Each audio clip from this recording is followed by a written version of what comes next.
Life for our prehistoric ancestors was fraught with hardships and dangers. Few members of various hominid species lived to what was considered old age for their time.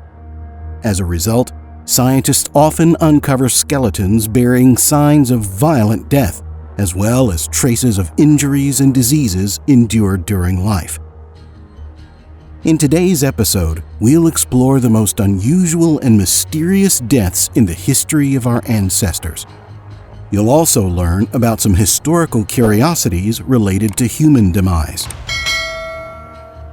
Subscribe to the Age of Dinosaurs channel. You'll be the first to know about new videos covering the lives of extinct and modern animals. Our episodes also delve into the origins and development of human society.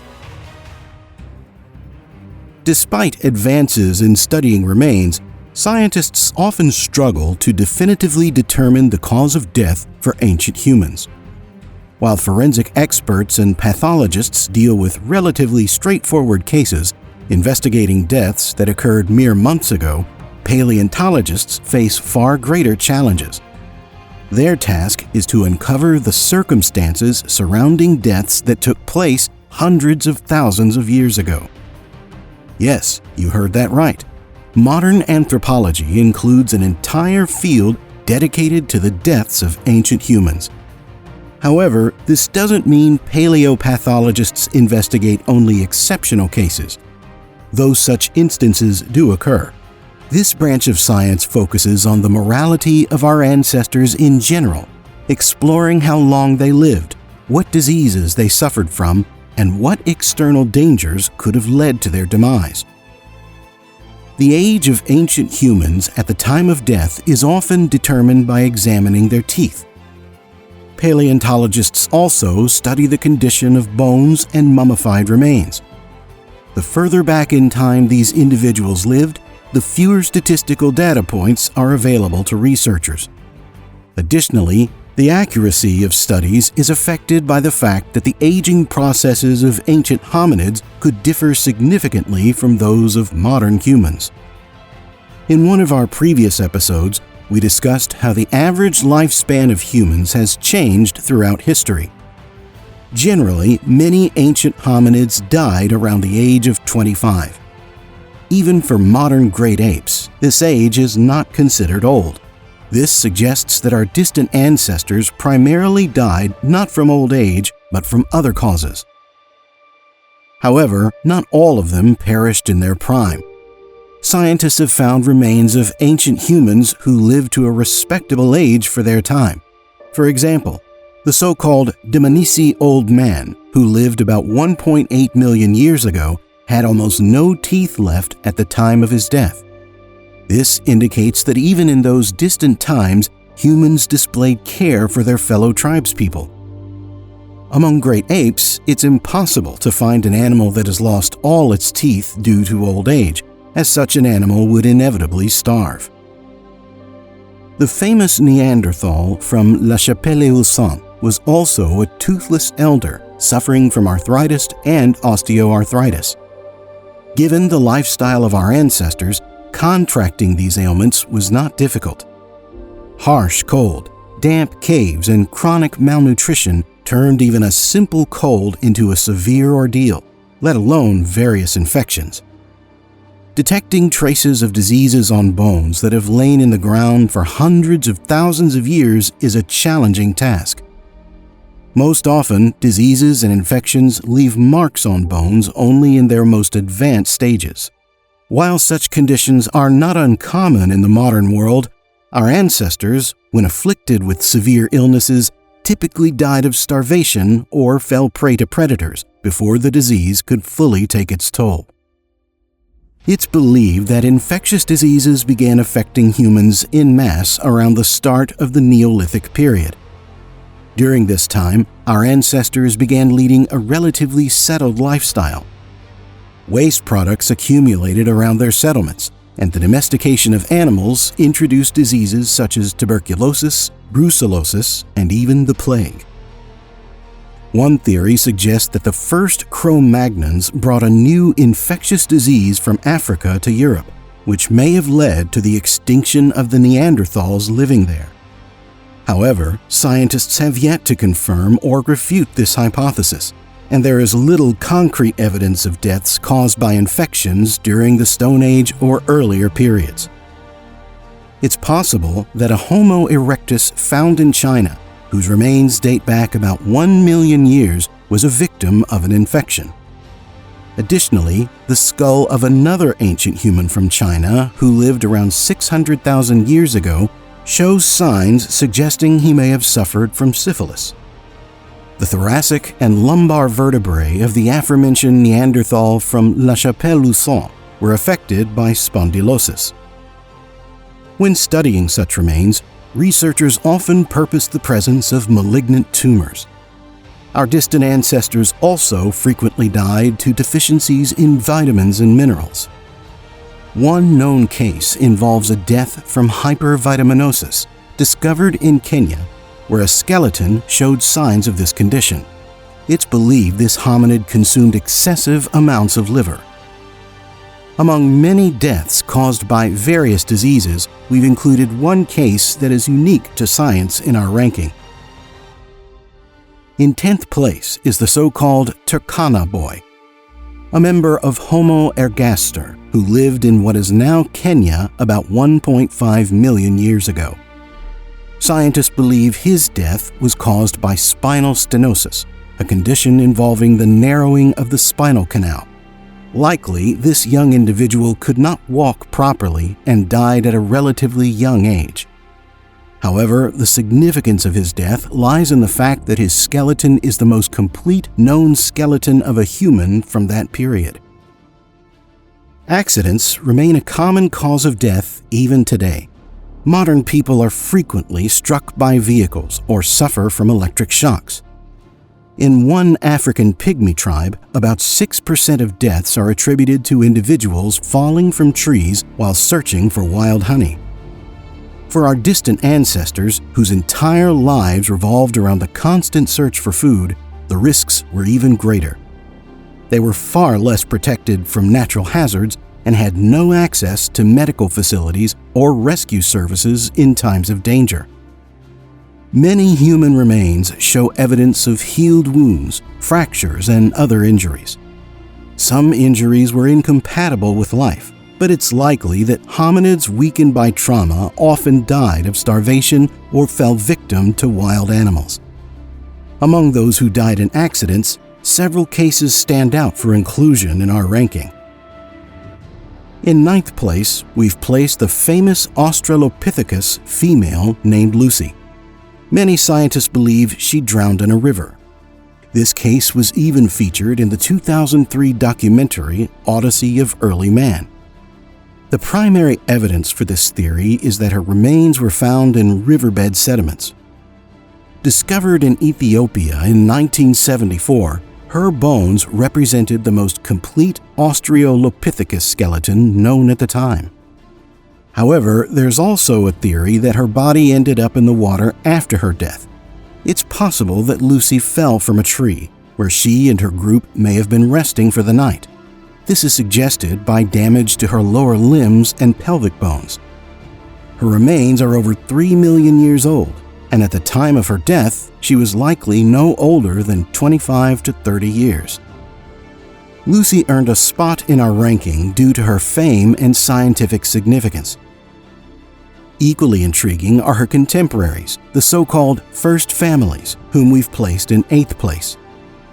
Like Lucy, they lived in what is now Ethiopia around the same time and were discovered by the same scientist, Donald Johanson, a year later. The remains of 17 Australopithekuses of varying ages were found in river sediments, suggesting they were likely caught in a flood. Water wasn't the only natural disaster that claimed the lives of our ancestors. In 7th place, we've included a man from Malapa Cave in South Africa. A family of Australopithekuses fell into a stone shaft over 30 meters deep, after which their remains were buried by a mudflow, preserving them for 2 million years. So far, scientists have recovered the bodies of a female, a teenager, and an infant, with unconfirmed reports suggesting the remains of one or two more individuals may still lie at the bottom of the cave. The lifestyle of ancient humans and their hostile environment made them prone to injuries and natural disasters. Neanderthals were particularly susceptible to such incidents, but even among them, some cases stand out. In sixth place, we've included a record holder for injuries, an elderly Neanderthal from Shanidar Cave in Iraq who died during a cave collapse. At the time of his death, he bore an astonishing number of healed injuries and ailments, too numerous to list in full. To name a few, in addition to many missing teeth and suffering from arthritis and osteoarthritis, his bones showed evidence of healed fractures. He likely lost sight in his left eye due to a depressed fracture of the eye socket. His right humerus had been broken twice, and he was missing part of his right arm below the elbow, either due to injury or congenital underdevelopment. For the earliest human species, one of the greatest dangers was predatory animals. Even today, the primary threat of African primates is the leopard. Millions of years ago, our ancestors were not much different from modern primates, and saber-toothed relatives of modern felids hunted them just as successfully. In fifth place, we've included a victim of a predatory bird, the so-called Taung child. His skull, found near the South African town of Taung in 1924, was the first Australopithecus remains ever discovered. Initially, scientists estimated his age at death to be around 6 years, but later studies suggest he was about 3 to 4 years old. The primary theory is that he was killed by a predatory bird, though his bones also bear marks resembling leopard teeth. Determining whether an ancestor was killed by a predator or if a scavenger fed on an already deceased body can be challenging based on bones alone. For example, one Homo habilis skeleton bears tooth marks from both a leopard and a crocodile. It remains a mystery whether these animals fought over a living human or if one was scavenging the remains of the other's meal. Another Homo habilis, whom we've placed in fourth place in our ranking of the most unusual and intriguing prehistoric deaths, lent his name to a species of ancient crocodile. Apparently, one of the inhabitants of the famous Olduvai Gorge met his end in the jaws of a 6-meter-long crocodile, leading scientists to name the creature the man-eating crocodile. Recent studies comparing statistics on animal attacks on modern humans have yielded fascinating results. The authors of such a related article suggest that our distant ancestors likely had to fend off predators almost daily. However, starting around the time of Homo heidelbergensis, the dynamics in the wild shifted. From this point, the number of deaths caused by predators sharply declined as humans began their ascent to the top of the food chain. At this stage, the greatest threat to humans became other humans. Scientists note that from a certain point, human skulls began showing signs of traumatic brain injuries, indicating increased conflict among humans. Evidence of cannibalism also appears regularly, and with the emergence of religious cults, human sacrifices, such as the bloody rituals of the Aztecs and Maya, became prevalent. In third place in our ranking is the oldest known murder in science.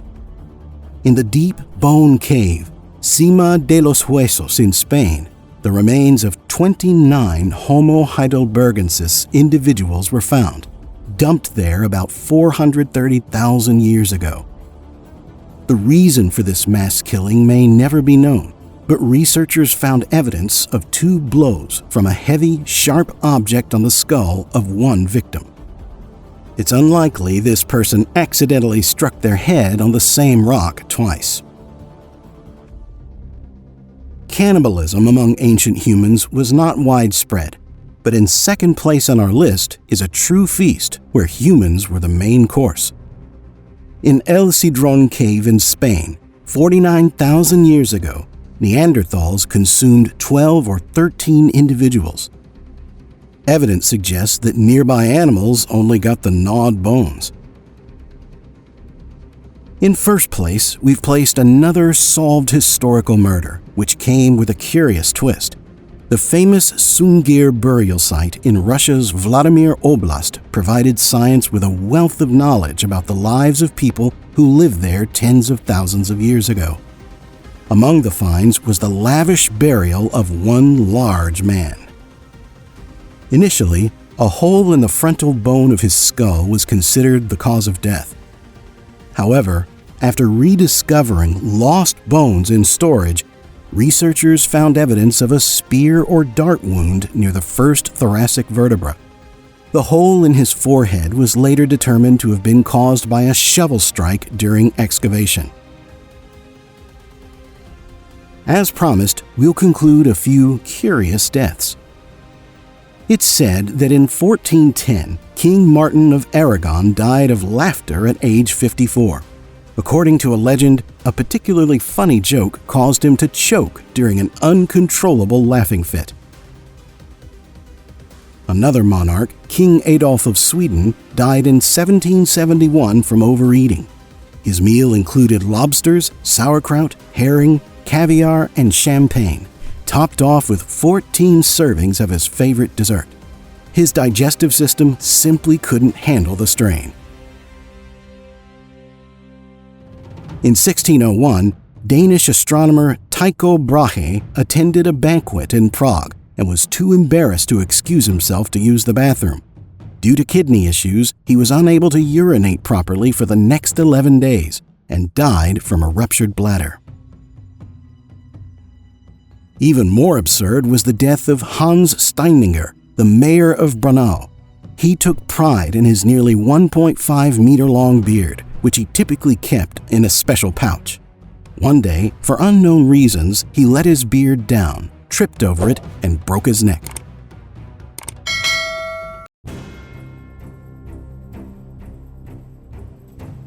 From school lessons, we know that labor turned a monkey into a human. In reality, humans became the rulers of the planet thanks to a multitude of factors that came together in a single chain.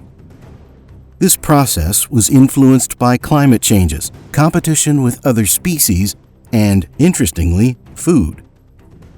So, in today's episode, we'll tell you about what people really ate in ancient times and how dietary features impacted the development of humanity. You'll also learn about unusual ingredients and substances consumed as food, unique discoveries, and facts related to people's eating habits from the Stone Age up to the present day. Subscribe to our channel, and you'll be the first to know about new episode releases. By liking and commenting on the videos, you can help develop the channel and introduce it to a large number of science enthusiasts from different countries. From a modern person who has access to the most diverse products from around the world at any time, it's extremely difficult to imagine what our distant ancestors ate.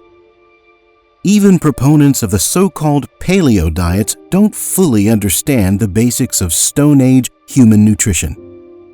Meanwhile, a special diet is one of the main reasons for our species' superiority over animals and other human species. Scientific research shows that about 2/3 of the diet of our distant ancestors, the Cro-Magnons, consisted of plant-based food. This became one of the reasons for their victory in the competitive struggle with another species of ancient humans, the Neanderthals, who mainly ate meat. At the same time, Cro-Magnons developed technologies for producing and obtaining food, while Neanderthals mostly adapt to changes in the surrounding world. Greater variety in nutrition allowed our ancestors to survive in harsh conditions and depend less on successful hunts. But how did we arrive at such diversity in food? In the distant Mesozoic and the very beginning of the Cenozoic, the first conditional primates mainly ate insects and then switched to a purely vegetarian diet. Only after our ancestors descended from the trees and began to explore the African savannas did they become omnivores. At a certain stage of evolution, humans transitioned to eating grassy plants, like grains. Consuming such food is generally uncharacteristic for primates, but now it allows us to eat bread and cereals. Such fluctuations in diet led to the appearance in our bodies of enzymes that aid in digesting a wide variety of substances, even up to chitin. To determine what our ancestors ate, scientists use a variety of methods. First and foremost, archaeology helps in this matter. From found household items and tools, one can understand what products they were used for obtaining and preparing. As an example, we can mention hunting or fishing gear, devices for grinding grain, and other finds. Also, at ancient human sites, animal bones with traces from various weapons and tools are often found. From them, one can understand what animals the inhabitants of a particular area hunted. Despite the fact that it was our ancestors who actively consumed various grain crops as food, the oldest known porridge was prepared by Neanderthals. Now, it's impossible to say for sure whether they baked the dish from ground grain or boiled it. It's also unclear whether they invented porridge themselves or copied it from their competitors, the Cro-Magnons. A huge benefit, without knowing it, was provided to archaeologists by the famous Iceman Ötzi. We've talked about him multiple times in our previous episodes. The frozen mummy found in the Alps, among other things, told scientists what Europeans ate 5,000 years ago. Analysis of the contents of his intestines and stomach showed that shortly before his death, Ötzi consumed roots, bran, as well as chamois and deer meat. There's a version that he didn't eat fried or baked meat, but ate smoked meats prepared in advance for the road. And even now, various smoked meat products like jamón are traditional dishes in local cuisine. Another one of the most reliable ways to study the paleo diet is the analysis of teeth from different human species from various places and eras. It's very fortunate that human teeth, which are essential for questions of nutrition, preserve well. First, teeth in different animals, including primates, are adapted for eating certain foods. They differ in shape and size. For example, in primates that mainly eat fruits, teeth are sparse and smooth. If the basis of the diet is nuts, then chips and scratches remain on the teeth. Using modern methods, it's possible to fairly accurately determine the composition of food remnants preserved between teeth. And from surfaces accumulated in tissues and bones, one can understand what food most often entered the diet of ancient humans. If the diet included a large amount of legumes, then tissues contain a high amount of vanadium. And with constant meat consumption, zinc accumulates in the human body. This is evidenced by the high content of this metal in Neanderthal remains. Often, as a result of such analysis, quite interesting facts about the lives of our distant ancestors and their relatives come to light. For example, at the site in Dolní Věstonice on the territory of modern Czech Republic, where remains of at least 35 ancient humans were found, one individual attracted the attention of the entire global scientific community. After conducting an isotopic analysis of his femur, it turned out that this man consumed seafood for most of his life. Recall that during the end of the Ice Age in this area, as now, there were no seas. Taking into account the presence of a glacier, the Alpine mountains, and other obstacles, this person traveled from the sea to Dolní Věstonice across practically the entire inhabited Europe of that time. Late Australopithecus Homo sediba from South Africa also attracted scientists' attention with their unusual diet. These almost real humans actively consumed tree bark. No primate in the entire history of the planet has dared such culinary experiments anymore. Our teeth are not adapted for such food. Therefore, the taste preferences of these little-studied Australopithecans remain an unsolved mystery for now. Human cuisine history didn't go without cases of cannibalism either.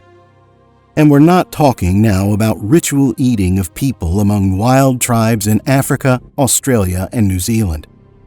Other human species also ate each other. One of the most famous facts of cannibalism among Neanderthals is the find made in the Spanish cave El Cidrón.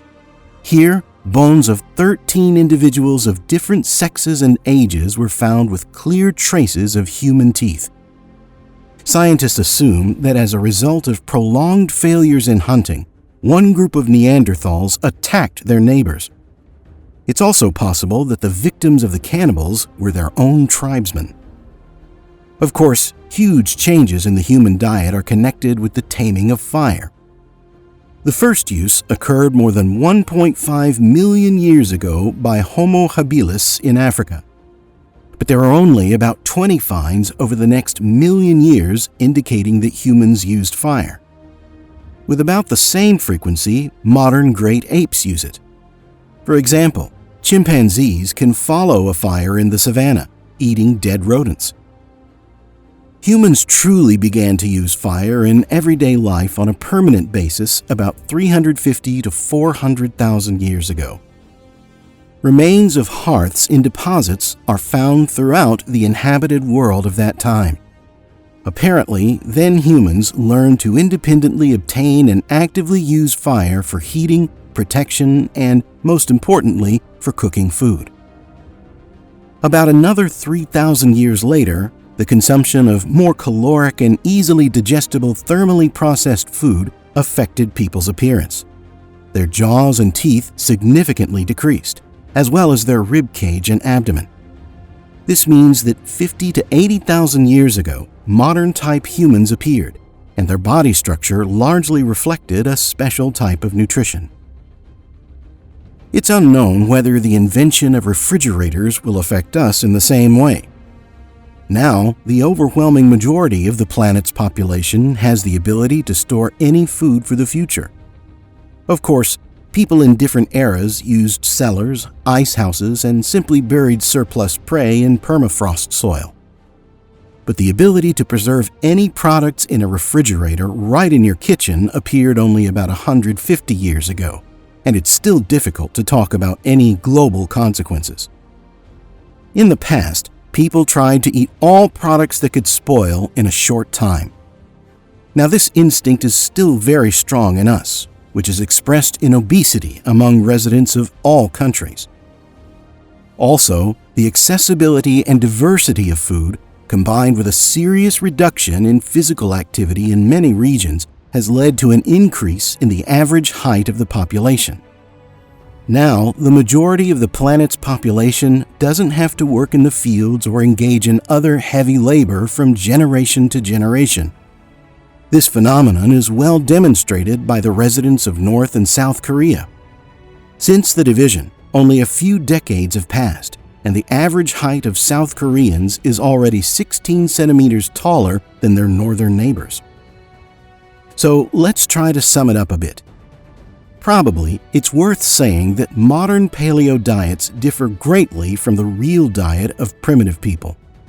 Also, proponents of this unusual way of eating need to remember that most of our ancestors rarely lived even to 30 years.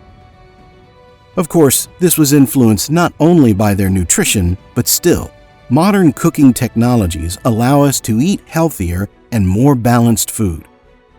Don't forget that any diet is strictly individual and can affect each person differently. In general, the real paleo diet largely depended on the region where people lived and the level of technological development. The transition to meat-based food greatly influenced the development of our brain. Especially important was the fact that at a certain point, our food began to be prepared using fire. Since humans initially settled along sea coasts and river flows, a significant part of their diet consisted of fish and seafood. True, with the melting of glaciers, huge territories of the then inhabited world ended up underwater, which greatly complicates full studies of their way of life and dietary features. But it's certain that rivers and seas provided people with the most diverse products, from algae and mollusks to the meat of waterfowl and marine animals. Oysters themselves, just 300 years ago, were much more widespread and considered exclusively food for the poor. As people settled deeper into the continent, they continued to improve and diversify their diet. Our ancestors, unlike pure carnivores, the Neanderthals, continued to eat fish, adding roots to their diet, and didn't forget about hunting various game. Separately, it's worth mentioning a certain type of products that served not only for nutrition. We're talking about alcohol and various intoxicating substances. There's an as-yet unconfirmed opinion that even wild grains were first cultivated by humans, not for bread, but for making a beverage like beer. The first evidence of alcohol consumption by humans dates back to the Stone Age. The first brewed beer also dates to the end of this historical period. Probably our ancestors first experienced intoxication thanks to fermented berries, fruits, or honey. But then it wasn't an infrequent phenomenon and more likely related not to everyday feasting, but to some mystical and spiritual practices.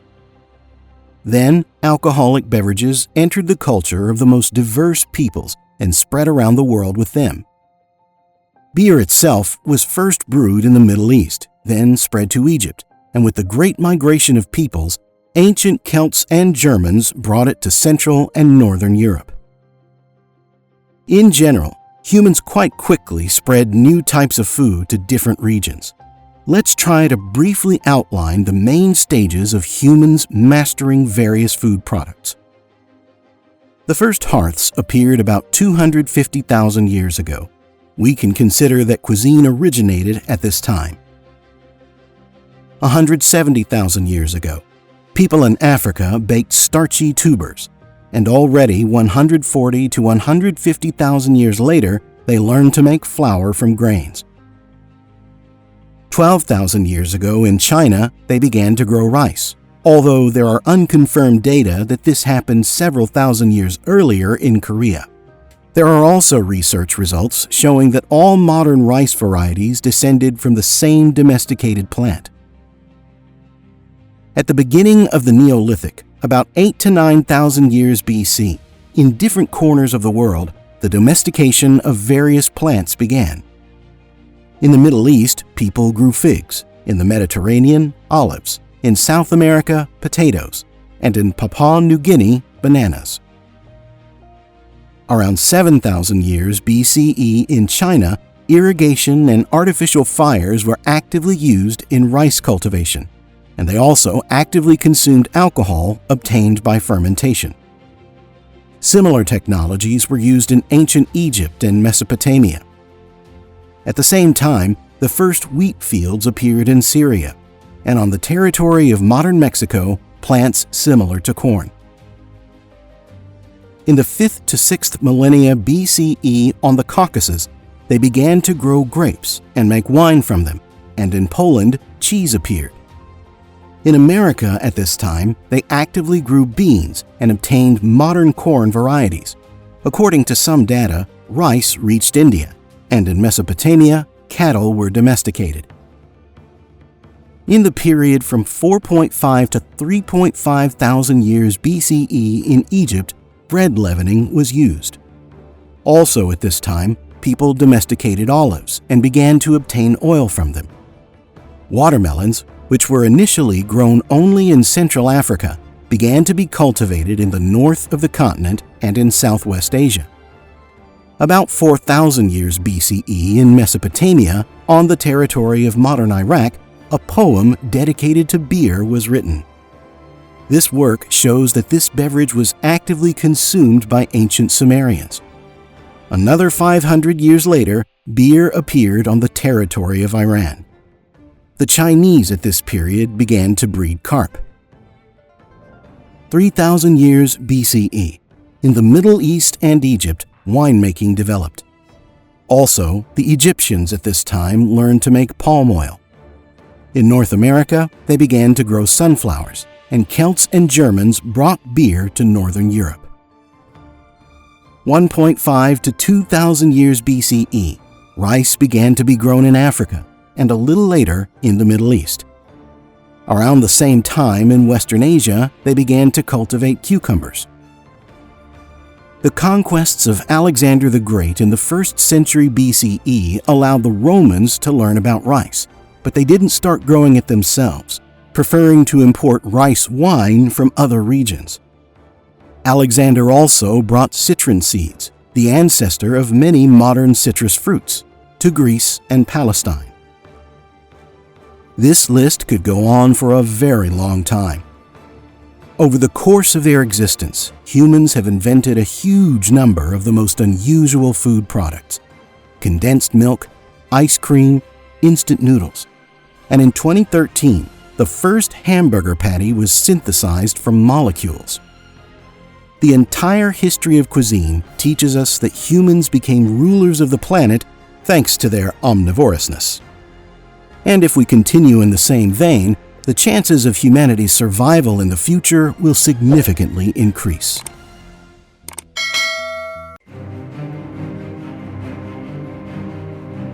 Some political and religious groups have said they want a society where everyone's equal. But this is a very difficult goal to achieve. No society can be completely equal in terms of rights and opportunities. Today, we'll try to understand what it means to be universally equal and why we cannot create such a society. By subscribing to the Dinosaur Age channel, you'll be the first to know about the release of the next episode. Also, with the help of comments and likes, you can help promote our videos according to the platform's algorithms. Many of us have thought that life would be better without rulers and states. Stories about a golden age of mankind are popular in some scientific circles. These are stories about the past when people lived in harmony with nature and were their own masters. But this type of society has never existed.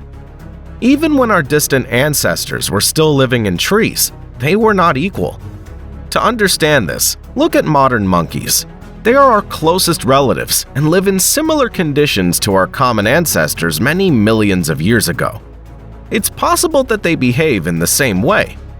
In nature, some animals are always stronger and faster than others, and some are predators while others are herbivores.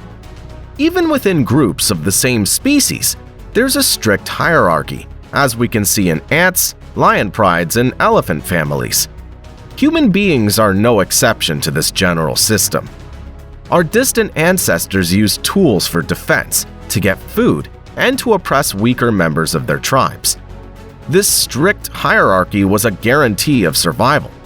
The strongest and most skilled individuals always had the best food and were better able to protect the group. In some primitive communities, people who couldn't contribute to society were often left to die. Care for the sick and elderly was only seen among the most recent members of the human species. This was because of changes in society and enough food being available. Over time, a group of people with more power and wealth formed in all types of society. This power was usually passed down from one generation to the next. In the past, tribal communities were more egalitarian, and important decisions were made by a general council. The wealthy and powerful could influence these decisions, but everyone had a fair shot at a fair resolution. In the past, the gap between rich and poor got bigger. During the Middle Ages and the Renaissance, and especially when capitalism was born, society became more divided into different classes. The Soviet Union was the only successful example of a society where the common man had about the same opportunities. But over time, its own royal families appeared at all levels. Let's imagine a society where everyone is truly equal. The most important thing is that in such a society, the concept of the state should disappear. Rulers should not be elected or inherited, and the presence of advisory bodies of power, like a primitive council of elders, will lead to a gradual stratification of society. For this to be possible, people must live in very small communities, like family groups or small clans. This is approximately how things were at the dawn of mankind, about 40,000 years ago. We don't know exactly how the Cro-Magnons organized their society, but we know that survival was their top priority. It would have taken a lot of people to organize a hunt, for example. In primitive societies, for one kind of people to survive, the neighboring kind of people had to cease to exist because there simply could not be enough resources for everyone. This means that to create a society of universal equality, people must not compete with each other. This is possible with an excess of resources or a huge distance from each other. Just as each predator has its own hunting grounds, so each family must have a certain territory. This area must provide people with all the necessary resources, from food to minerals. In such a society, everyone would be equal and independent, but human communication would be minimal. Over time, this could lead to the degradation and degeneration of the human species into something else. This could be similar to the High Elves from Tolkien's works, who were not interested in worldly things. They looked down on the people and gnomes around them, and even for such beings as different from humans as possible, the author came up with their own kings and states. Science fiction writers rarely, if ever, write about a society where everyone is equal. Even in stories about the end of the world, people usually form groups or fight against a bad company. In the Star Wars movies, different princesses, emperors, and generals meet. We need other people to survive. The key to our survival is having a clear distribution of rights and responsibilities among ourselves. Humanity has not yet come up with another way to build relationships on the path to technical and social progress. But now, the idea of universal equality is often distorted to the point of absurdity. Some believe that the opinion of every member of society should be taken into account on every matter. This greatly diminishes the presence of education, life experience, and practical knowledge. Voting should decide everything, and the opinions of an academic and a third grader should have the same weight. You may have heard about the democracy in ancient Greece or the Roman Empire. However, these were slave-owning states. People did not trust the lower classes to resolve state-level issues. Decisions were made by people who devoted their lives to studying science, military strategy, and other important subjects for governing the state. These people were also the richest and most influential. This means that their actions were often focused on preserving and increasing their wealth and power. While many today complain about the modern way of life, the average person now has many opportunities. Having rich parents certainly helps, but everyone now has the opportunity to do well in school and get more education. The internet also provides unlimited opportunities for self-study, learning languages, and communicating with other people. If you're not just watching entertaining content, you could take advantage of these opportunities too. I believe the creators of this channel can help people who want to learn more. It's not an academic source for anthropology and paleontology, but it's a great way to get started in these fields. Maybe people are not destined to create a society without governments, states, wars, social inequality, and other problems. But without the unification of all people on Earth, our civilization cannot continue to develop. Often you can read in various non-scientific publications that people in ancient times lived for several centuries. Of course, there's no real evidence for such statements at the moment, but it's definitely possible to state that at different times, the life expectancy of a person was different from the current indicators. In this issue, we'll tell you how long our ancestors and other human species lived.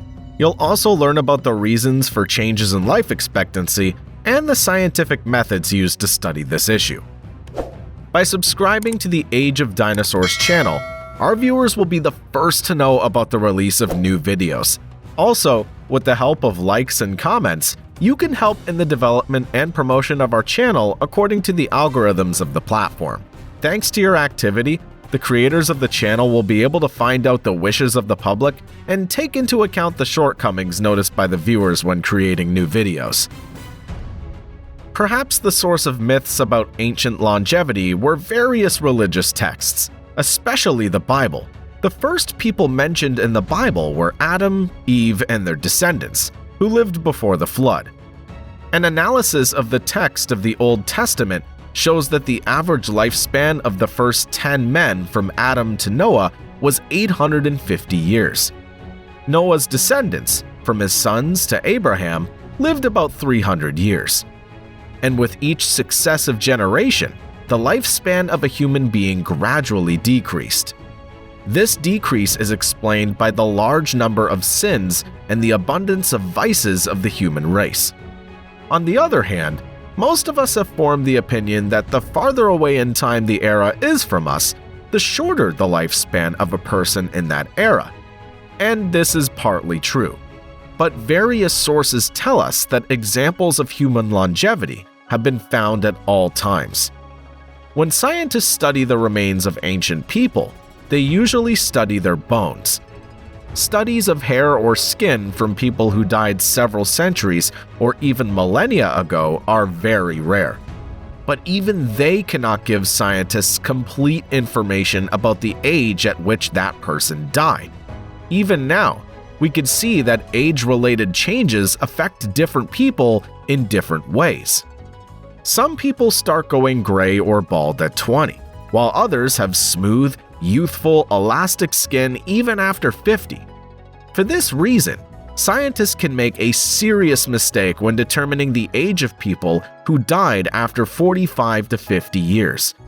Most often they say that this person died after 40 or 50 years. The older the epochs that scientists study, the fewer quality samples they have to work with. Therefore, they must rely largely on indirect sources. For example, the civilizations of ancient Rome or Egypt, which were highly bureaucratic and technically and culturally advanced, left behind many written sources. These are the works of various authors, scientific works, memoirs, and official documents. The high percentage of infant mortality also has a serious impact on the calculation of the average life expectancy of people from past eras. It's believed that in the ancient world, it could reach 30% or even more. Therefore, when studies say that the average life expectancy in ancient Rome, for example, was 30 to 35 years, it does not mean that a 30-year-old person was already a very old man. If a child lived to the age of 15 to 20, he could easily live for more than a decade. This depended largely on his living conditions. Richer people ate better and had access to more advanced medicine. Examples of long life are not uncommon in the families of rulers. If you study ancient Egyptian papyri, you'll find that many pharaohs lived to an age that is considered very old even in our time. Pharaoh Thutmose III of the 18th dynasty died at the age of 56, and Queen Hatshepsut died at the age of 50. But according to some data, she suffered from very serious diseases, diabetes and bone cancer. Long-lived, even by modern standards, were such Egyptian pharaohs as Ramses II and Psammetichus I. Ramses died at the age of 90, and Psammetichus, according to sources, ruled the country for 54 years. Moreover, he took the throne at a mature age. But such cases also occurred among ordinary people. Egyptologist Michael Zimmerman from the University of Manchester has studied about 300 mummies from ancient Egypt. The scientist claims that there were several people among them who lived to be 80 to 90 years old. However, they all suffered from a number of different chronic diseases. An analysis of some ancient Greek sources shows that when a general military mobilization was announced, all men between the ages of 18 and 60 were drafted into the army.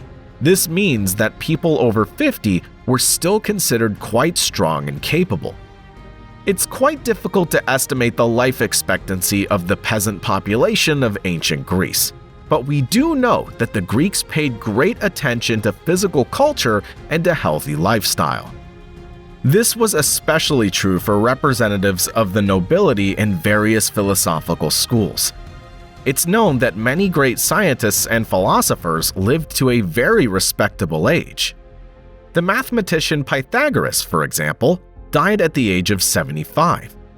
The founder of modern medicine, Hippocrates, as well as the philosopher Democritus, and the playwright Sophocles lived to 90, the poet Xenophanes to 95, and the philosopher Gorgias to 108. In ancient Rome, the average life expectancy of ordinary people was slightly lower than in Greece, but sources tell us that the age of the most experienced legionaries, Trirus, was on average 40 to 45 years. There is practically no objective data on the life expectancy of ordinary peasants and townspeople in the Roman Empire.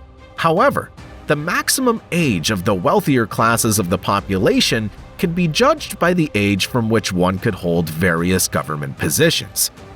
The Romans believed that only experienced and wealthy citizens could participate in government. Therefore, property and age qualifications were established for those who wished to run for certain offices. To become a quaestor, or treasurer, a man had to be 27 years old. A man who had reached the age of 40 could become a praetor, the consul's deputy in judicial and civil matters, and a citizen no younger than 42 could be elected consul. In 1994, a group of scientists examined more than 300 tombstones of male citizens of the Roman Empire. They found that the average age of death was 72. If you believe the inscription on one of the tombstones, there were some real long livers back then. Another source to judge the longevity of Roman citizens is Pliny the Elder's work Natural History. This unique encyclopedia was written around 77 AD. In it, the author talks about several long-lived people he knew. In particular, Pliny writes that the wife of the politician, Marcus Tullius Cicero, named Terentia, was 103 years old at the time. And a certain Clodia, the wife of the lawyer Aulus Ophelius, lived to be 115 years old. Of course, from a scientific point of view, such sources are not entirely reliable. An error or misinterpretation in translation could easily creep in. Even in the modern world, such errors are quite possible. For example, a shepherd from the mountainous regions of Azerbaijan, Sherali Muslimov, became widely known in the USSR. According to some sources, he lived for 168 years, and at the age of 137, he managed to become a father again. In principle, a long life is not very rare in this region. Sherali's parents are believed to have lived more than 100 years. His daughter also recently surpassed that mark. But the Caucasian long liver himself was not included in the Guinness Book of Records for one simple reason: he did not have a birth certificate. Some researchers believe that his age may have been inflated to 50. But even in this case, Sherali Muslimov is an example of unique longevity. The statistics of average life expectancy in the Middle Ages were greatly affected by the various epidemics that raged around the world. The most devastating were the outbreaks of plague in Central and Western Europe. But among those who managed to avoid disease, there were also people who lived to a ripe old age. In 2018, Australian archaeologist Christine Cave developed a method for analyzing the age of people based on the degree of wear of their teeth. After applying this method to the study of remains buried in 3 Anglo-Saxon cemeteries, she came to some interesting conclusions. Among the people who lived in England between 475 and 630 AD, there were many who died after 70 years. But in general, for the Middle Ages, we can only talk about more or less reliable statistics for noble people. There are more documentary and artistic sources about their lives. These statistics say that in the 13th century, the average age of the European nobility was about 64 years. In the 14th century, due to the plague epidemic, this figure fell to 45 years. And 100 years later, it rose to 69 years. But as mentioned above, the main influence on such statistics was the high level of infant mortality. Even in the 19th century, the mortality rate among infants under 1 year of age was very high in Europe. In Belgium, for example, it was about 18%. In France, up to 21%, and in Germany, up to 23.5%. Positive changes only began in the 20th century with the development of industry and medicine. In the middle of the last century, the global infant mortality rate was 16.2%, and the average life expectancy was 48 years. In 2015, these parameters were 3% and 73 years, respectively. When it comes to determining the lifespan of our more ancient relatives, the situation is rather complicated. First of all, human burial traditions began only in the Middle Paleolithic, that is, from 30 to 300,000 years ago. Secondly, the biological age of a person who died many thousands of years ago can be determined only very approximately using modern research methods. This parameter was greatly influenced by living conditions, climate, diseases, injuries, and infant mortality. According to scientists, Neanderthals, Australopithecus, and Erectus did not live longer than 20 to 23 years on average. The first modern humans did not differ much from them in this indicator. Their lifespan rarely exceeded 26 years. In the Upper Paleolithic, 10,000 to 50,000 years ago, men lived an average of 33 years and women 28 years. In the Mesolithic, 6,000 to 15,000 years ago, men began to live to 35 and women to 29. And in the Neolithic, 3 to 4 millennia BC, the average life expectancy of men dropped to 38 years, and women began to live to almost 30 years. Subsequently, human life expectancy increased steadily, albeit slowly. However, it remained quite low until the 18th century. Throughout this period, the average life expectancy for men did not exceed 39 years. Women lived even less at all times. This difference is considered by scientists to be normal for the time. Periods when the life expectancy of women began to exceed that of men are abnormal. With the development of society, the growth of technical and scientific knowledge, everything changed for the better. The Industrial Revolution also changed the laws of human development. Now, the average life expectancy of men is 73 years, and women in modern society have begun to live about 6 years longer than men. Scientists can also draw some conclusions about the life expectancy of ancient and modern humans by observing primates. There is an opinion that the maximum age of various creatures is influenced by the duration of different maturation periods. The life cycle of all primates, including humans, consists of the following stages: embryonic period, childhood, adolescence, reproductive and post-reproductive periods. Moreover, the post-reproductive period as such is unique to humans. This gives us a few more years or even decades of life compared to our closest relatives. It has also been found that the duration of each of these periods has increased in humans since about the Upper Paleolithic. Scientists have also found that the longer childhood and adolescence last, the longer the post-reproductive period will be. Some researchers even suggest that the prolonged period of infantilism in modern youth is a consequence of a new round of our evolution. Scientists now divide people into two types that differ in their rate of maturation. The first type are those who mature early and age just as early. This tendency appeared in the Stone Age and is considered traditional. This option is not common in the modern world among the indigenous peoples of the North. People of the second type mature slowly and live longer. In such people of the new type, the skeletal system takes longer to form and age-related changes occur more slowly. Also, in some populations of modern humans, a third intermediate type of people can be found. The study of changes in human life expectancy throughout history poses many mysteries to scientists. One of them is the discrepancy between average height and average life expectancy in the Iron Age. Previously, it was believed that life expectancy was directly influenced by the quality of life. That is, the better the environment, nutrition, absence of wars and diseases, the longer people lived and the higher their average height. But with the onset of the Iron Age, humans became shorter and lived longer than in the preceding Bronze Age. Neither climate change nor the peculiarities of human settlement provided an answer to this mystery.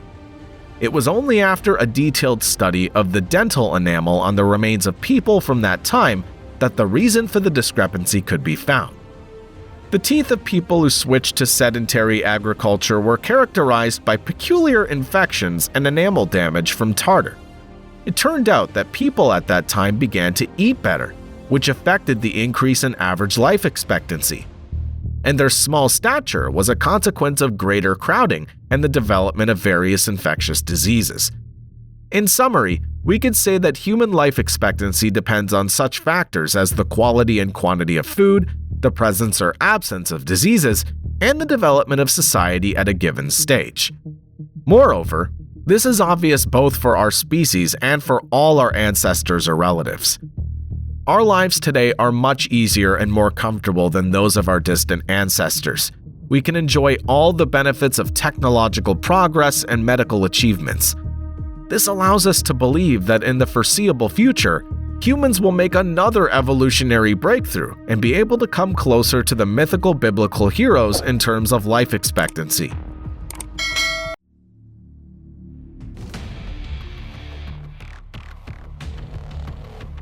On the evolutionary path from tree-climbing primates to the dominant species on the planet, humans domesticated various animals. They helped humans in hunting, warfare, and labor, served as sources of food, and provided raw materials for crafts. But there's another companion in human evolution that might be the most important of all those tamed by humankind. It's not a living creature. It is a true natural force. Today, we will talk about fire, its role in human history, and the complex relationship between humanity and this elemental force. By subscribing to our channel, you'll be the first to know about new videos. We also encourage our viewers to actively like their favorite episodes and leave comments. Your engagement helps promote the channel through the platform's algorithms. Of course, people began using fire long before our species appeared. Both Neanderthals and earlier human species were familiar with it. At early Homo erectus and ergaster sites, fire pits and hearths over 1.5 million years old have been found. We do not know for sure whether they could produce fire themselves or simply preserved flames ignited by lightning. However, we can assert that even back then, our distant ancestors knew how to use fire to warm themselves and scare away predators. But the most significant evolutionary achievement related to taming fire is undoubtedly cooking. Chewing raw meat or tough roots takes a long time, and the nutrients obtained are relatively minimal. Food that has undergone thermal processing is significantly more caloric and is digested much faster. As a result, the size of early human jaws decreased. With the same skull size, a larger brain could now fit, and there were more nutrients available for its development. However, the increase in brain volume presented early humans with a new problem. Gradually, a larger head began to form at the fetal stage, leading to complications during childbirth. As a result, humans became the only species on the planet that needed help from their peers during birth. On the other hand, this made people more social beings, strengthening internal bonds with human communities. Most likely, the first dishes cooked with fire were roasted tubers and roots, caught in natural fires. Most animals could escape from forest and steppe fires, though their charred bodies might still be found and eaten by our ancestors. However, digging up a baked root from the ground was much easier. It's no coincidence that the first tool in human history is considered to be the digging stick. Noticing the new taste and higher nutritional value of plants exposed to fire, ancient humans may have begun placing them deliberately into the hearth. The same approach was soon applied to game obtained during hunting. Many scientists believe that the acquisition of fire could have contributed to the development of human speech. At nightfall, the whole clan would gather around a communal fire. The flames provided warmth and a sense of security. Moreover, they cooked and ate together, which naturally strengthened group bonds and encouraged communication. Look at modern humans. Just like our ancestors, we love to gather for dinner, eat together, and talk with each other. Think of how cozy and pleasant it is to sit around a campfire, a fireplace, or an open hearth. It's likely that ancient humans felt the same way. This ritual has accompanied us throughout the evolutionary journey from early hominids to modern humans. Fire also allowed humans to notice changes in the properties of materials. While meat became softer when exposed to flame, wood hardened. The first spear in human history was a long stick, charred and sharpened at one end. Later, humans began attaching sharp chipped stones to these sticks. The ability to use, maintain, and control fire became crucial for the survival of all human species. Fire helped both our ancestors and their competitors survive the harsh winters of the Ice Age. It's no coincidence that every culture worldwide has its own legend about acquiring fire. The Aztecs believed that fire was brought by the opossum, Yashu, who stole it from an old man. In Cherokee legends, fire was obtained by a water spider. In the myths of Australian Aborigines, the first fire was created by a water rat striking sparks with its teeth. Many other cultures, including Slavs, Chinese, Scandinavians, and Brazilian indigenous peoples, attributed the gift of fire to heroes or gods. However, the most famous myth is the ancient Greek legend of Prometheus. This titan stole fire from the forge of Hephaestus and brought it to Earth, defying the supreme god Zeus. As a punishment, Prometheus was condemned to eternal torment. Yet his act of defiance helped humanity survive. Most people know the legend this way, but it also tells that Prometheus brought humans art, literacy, agriculture, and metalworking. The ancient Greeks thus linked fire with many aspects of civilization. In essence, this perception reflects reality. Human civilization would likely not have developed as it did without fire. People used fire for warmth, cooking, and protection from wild animals even 20 or 30,000 years ago. However, around 12,000 years ago, with the retreat of the glaciers, humanity gradually transitioned from foraging to settled livestock farming and agriculture. A significant part of this progress was due to the use of fire. As farming tools were initially primitive, around the 7th to 8th century BCE, a technological revolution occurred. Humans learned to smelt metals using fire. This breakthrough took place in the Middle East, in the region known as the Fertile Crescent. It was an area with high annual rainfall and a warm climate, covering modern-day Turkey, Syria, and Iraq. The first metal actively smelted by humans was copper. Metal objects were much stronger and more durable than those made of stone, bone, or wood. Around the 5th to 6th century BCE, people developed a new alloy that defined an entire era of human history: bronze, an alloy of copper and tin. At that time, no stronger material was known. Bronze was used to make not only household items and tools, but also armor, weapons, and horse harnesses. Thus, fire once again influenced the progress of weaponry and the history of wars. Warriors armed with bronze weapons and armor included the Persian and Spartan soldiers in the Battle of Thermopylae, participants in the Trojan War, and the phalanxes of Alexander the Great, who conquered half the world. Even the famous Iceman Otzi, whom we discussed in a previous episode, was equipped with a bronze axe. For a European of that time, such a seemingly modest weapon by modern standards symbolized status and wealth. Along the routes of metal transportation, new trade paths, cities, and states began to emerge. Nations controlling mines grew wealthy and prosperous. It's also worth noting that even then, humanity began to widely use precious metals.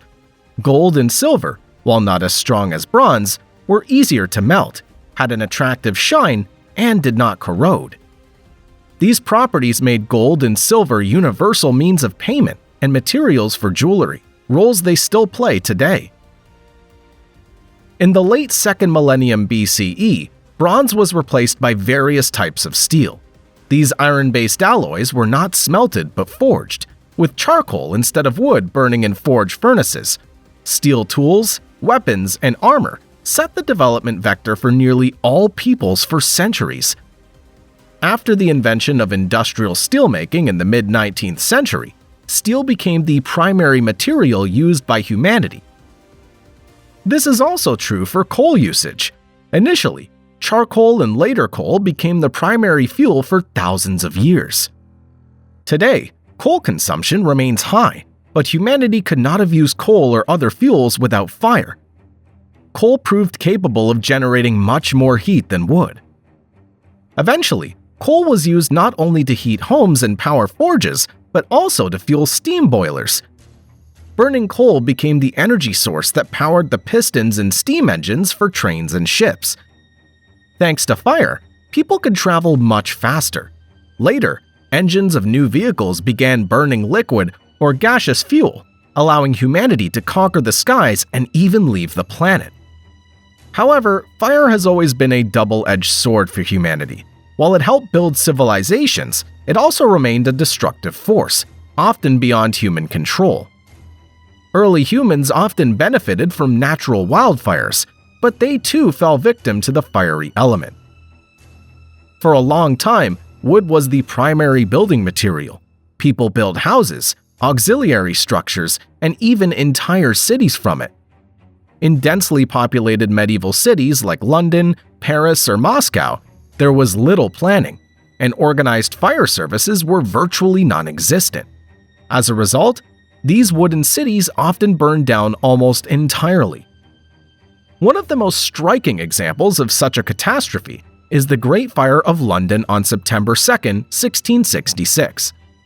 This event was well documented, allowing us to reconstruct it in detail from the very beginning. The first building to catch fire was the bakery of Thomas Fariner. Bakers began their workday before dawn, using candles to light the rooms. It's believed that one of the candles fell on the floor, causing the fire. The buildings in that part of the city were tightly packed together. The Fariner family managed to escape to the neighboring house through a second-story window. Unfortunately, their maid failed to escape and became the first victim of the fire. Local residents began saving their belongings and attempting to extinguish the flames on their own. However, the dense construction and dry summer made these efforts nearly futile. When the Lord Mayor of London arrived at the scene, he hesitated to order the destruction of buildings in the fire's path. By the time the royal guards, led by the king's brother, arrived, it was already too late. Fire tornadoes began to spread throughout the city. The blaze gradually died down only by September 5th.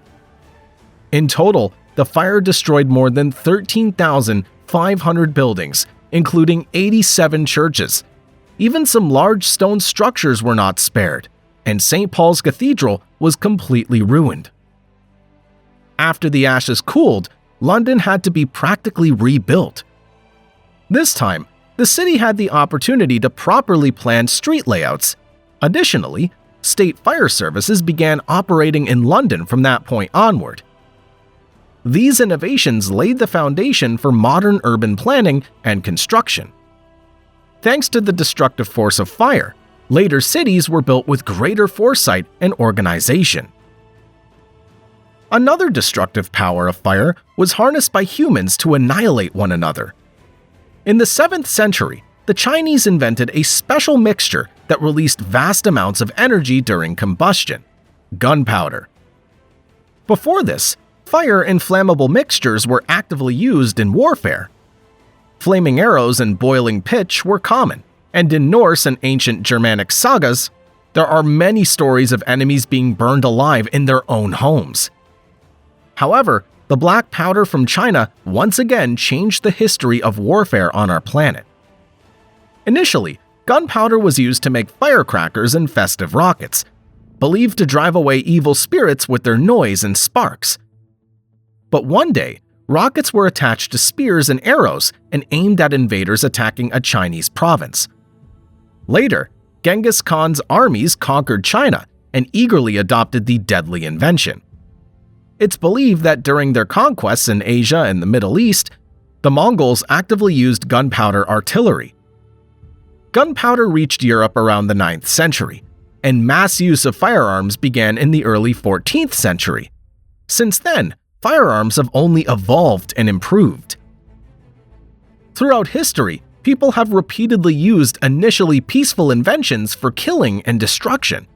This was the case with gunpowder, and the same happened with another innovation: combustion engines.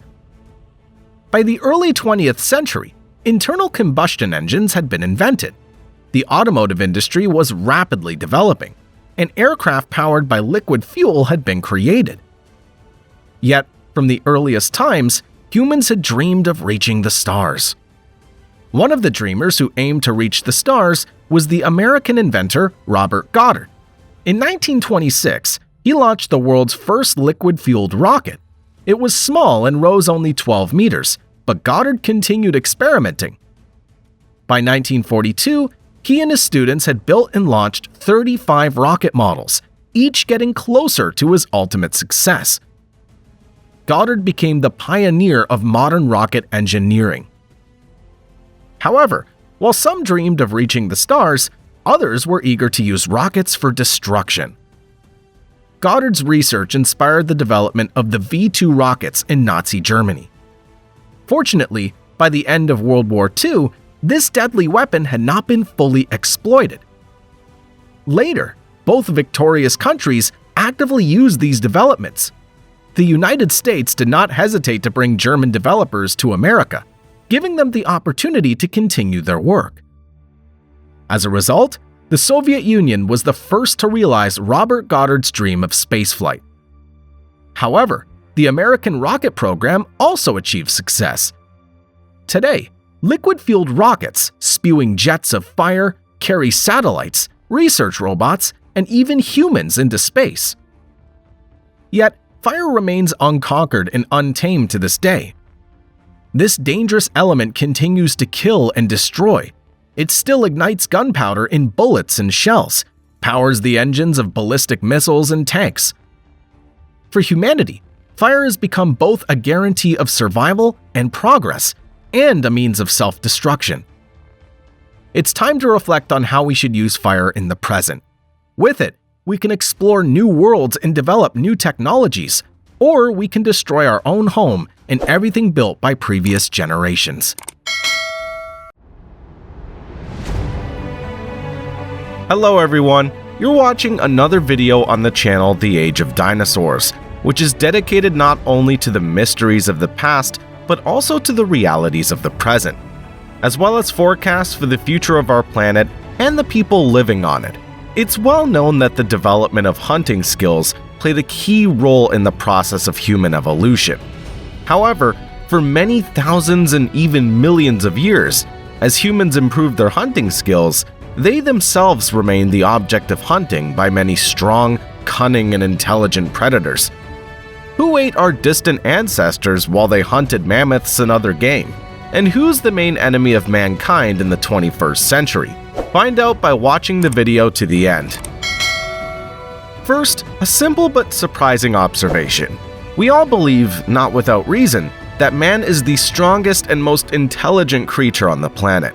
No one can compare with him in terms of intelligence, ability to invent new tools and mechanisms, and to exert the strongest influence, after God and space, on the fate of our planet.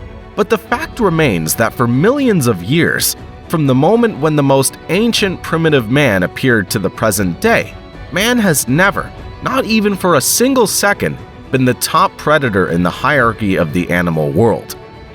This means that, both in prehistoric times and today, there are animals for which the ancient Australopithecus or Neanderthal with Cro-Magnon, as well as modern man, were and are both potential victims and high-calorie food. It's true that many historical enemies of our kind have long since been wiped off the face of the earth by evolutionary processes or as a result of excessive human activity. Other members of the carnivorous fauna have successfully evolved and even adapted to global urbanization, but have not given up the habit of attacking humans. But first things first, we begin our journey into the prehistoric world of human hunting with the Miocene epoch. It was then, about 20 million years ago, that the oldest ancestor of modern man discovered by scientists, the proconsul, already existed on Earth. Probably the time of its existence fell at the time when chimpanzees and apes had not yet separated and were one species. Since proconsuls have features of both, with an average mass of 20 to 30 kilograms, these animals did not yet have the strength, skills, and intelligence in sufficient quantity to resist other carnivores of their time. Therefore, they were food for almost any predator that was larger and more agile than the proconsuls. However, as they evolved, acquired new skills, and spread across the planet, our ancient ancestors became increasingly tough for their natural enemies, and they, in turn, slowly but surely moved from the category of human hunters to their prey. The first of the real human species, Homo habilis, or experienced man, was still a tasty morsel for large predators. For example, for the ancient crocodile called Anthropophagus, and the name of the prehistoric 8-meter reptile speaks for itself. Translated, the term means nothing more than man-eater. Fossil remains of this crocodile were discovered in 2007 in one of the canyons of Africa, together with fossilized skeletal fragments of two species of humans, representatives of Homo sapiens and Paranthropus boi. By the way, it's the Paranthropus who are considered to be the first humans to learn how to make stone tools. Research has allowed us to assume with a high degree of certainty that man-eating crocodiles have been attacking humans for many thousands of years, not just occasionally, as is the case today. Most likely, our ancestors were a significant part of the diet of these ruthless reptiles. Another fierce and ruthless hunter of humans for many centuries and millennia was the saber-toothed cat. This animal is often called a saber-toothed tiger, although from a scientific point of view, this term's not correct. Scientists themselves usually call these extinct animals smilodons. They existed for more than 2 million years, including in parallel with various species of ancient humans, and they only became extinct about 10,000 years ago. In terms of size, saber-toothed cats were significantly larger than all existing cats and could weigh up to half a ton. The closest contact between saber-toothed cats and ancient humans most likely occurred during the existence of Heidelberg man. This intermediate species in our evolution lived between 800 and 130,000 years ago. They were a descendant of the first representatives of the species erect man, and an ancestor of Neanderthal man, our direct predecessor. In a literally deadly battle between humans and saber-toothed tigers, the latter ultimately suffered a crushing defeat. Although our ancestors didn't eat these huge cats, they were able to defeat them indirectly. Humans learned to make more advanced hunting tools, and over thousands of years, destroyed a significant portion of the megafauna that was the main food source for smilodons. This, according to many scientists, was one of the reasons for their complete disappearance from the face of the Earth. Another deadly neighborhood humans had was with other ancient giant predators, cave bears. Human and bear remains have been found side by side in many prehistoric caves. This speaks to the fact that they probably fought not so much for food, but for habitat. For humans, the cave bear was too much of a nuisance to kill for food. And for the bear itself, humans were of little interest. Surprisingly, this huge beast was primarily a herbivore. This confrontation lasted from about 100 to 30,000 years ago, and it ended predictably. Humans stayed, bears did not. Large birds also posed a considerable threat to our ancient ancestors. Although even the largest and strongest of them could not wipe out humans, they could easily carry away small children. One of the scientific confirmations of this fact is the so-called Tong child. This is the fossilized skull of the Australopithecus baby found in Africa, and upon examination, scientists determined that it died from the paws and beak of a bird of prey.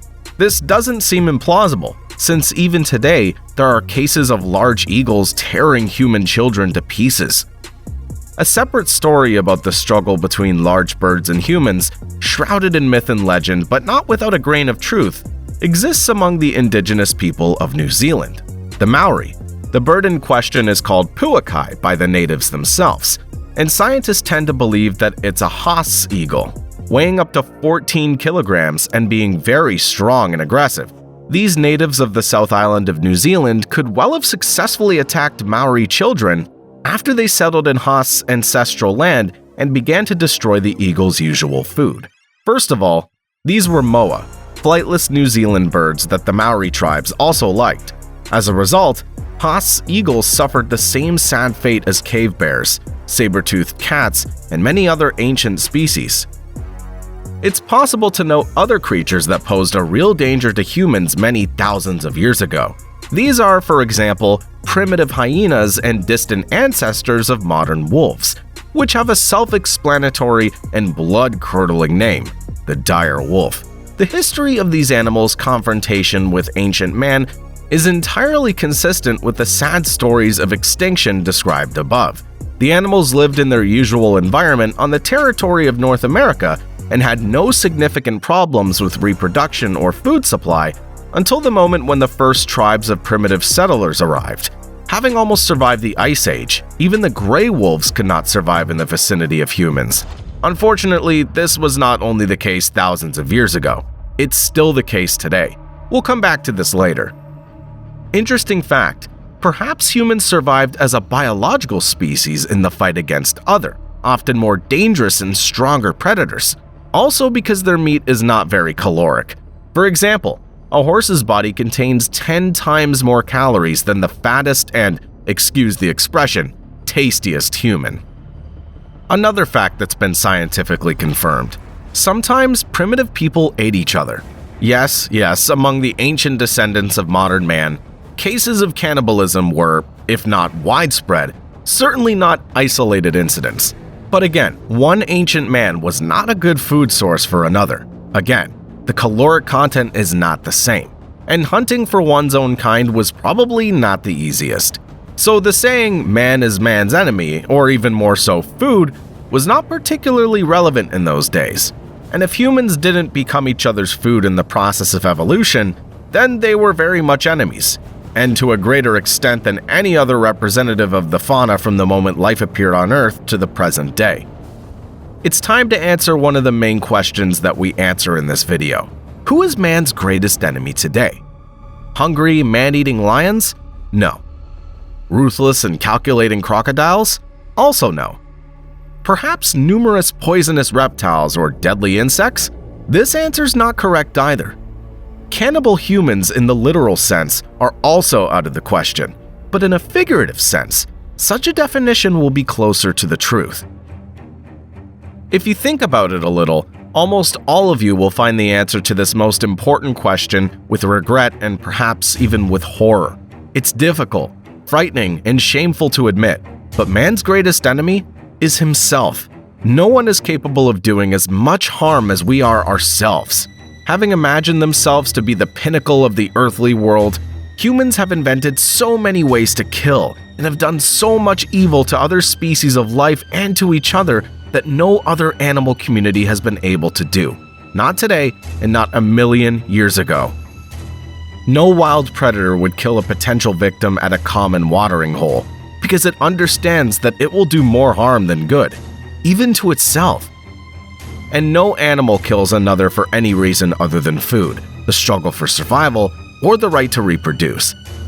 Not a single lion, even a madman, would ever think of killing a human or any other creature for pleasure or as a trophy, to hang the victim's head on the wall and spread the skin underfoot.